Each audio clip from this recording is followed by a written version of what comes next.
This is going to be a one-take video. I got pissed and smashed my laptop, and more of it survived than I thought was actually going to, and I might be able to make another project with it. If I can get a USB wireless card, I could actually pop out this thing, and I have it converted. It'll let me put a PCI card in that. I could put a desktop graphics card in it. Oh yeah, by the way, the laptop does this for a minute or two when it turns on, and it's really obnoxious. So the webcam's over here. I cut off part of the cable that goes to the display. It's got enough for the function. It gives some errors, but it actually works. I don't have a hard drive on it. I don't know if it'll work with a hard drive at the moment, but I know it'll work by booting off an SD card. And right now I have a USB 3.0 flash drive, which is a hell of a lot slower than you think it would be. It's probably like all the other USB 3 stuff, and doesn't really work right, and probably spends most of its time working in 2.0. I'll stop that eventually.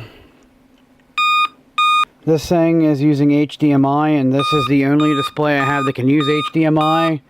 I don't have anything to convert it to something more usable, so I'm stuck at the plasma TV. We have Skype. Hello, welcome to Skype call testing service. After the beep, please record a message. Afterwards, your message will be played back to you. Testing 1 2 3 of the microphone. Fuck off, cocksucker. Testing 1 2 3 of the microphone. Fuck off, cocksucker. The performance is awful, and it's all due to the OS being on a flash drive. I don't know how it can possibly perform this low. I've had Linux be way more usable than this on a micro SD card over USB 2.0. I'm going to go on a limb and say that it's just USB 3.0 because I've had nothing but problems from USB 3.0. But an idea I had, since the laptop's like this, you know, it isn't exactly, it'd be pretty inconvenient to try getting this thing to be a fully battery-powered portable unit again, but it still could be something I could carry out to the shed and use. And I was thinking that I could take this TV apart here and trace where the tuner goes in. It can run on 12 volts, and it's got a really good shaped tube in it, because who the hell wants to watch a black and white TV for an extended period of time? So I was thinking maybe I could find an HDMI to VGA, or HDMI to composite, or an HDMI to VGA adapter, and then use the VGA to composite, and then use the monochrome Luma signal, because I've been using the S-Video, and I could have a very low resolution but very usable kind of laptop again, and I'd still be able to do live streams out in the shed.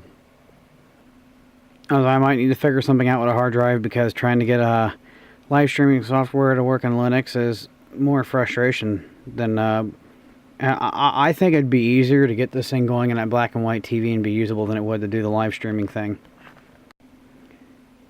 Yeah, see, I can open up terminal here. I don't think I need to be to root.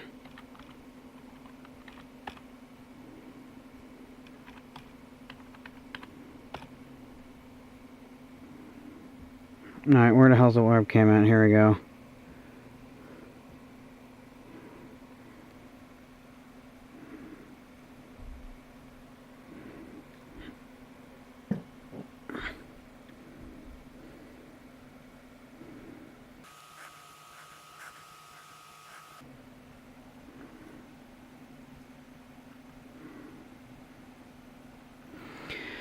So, yeah, this could be another abandoned project because I don't have the parts to make it happen. By the way, a little something else I could do.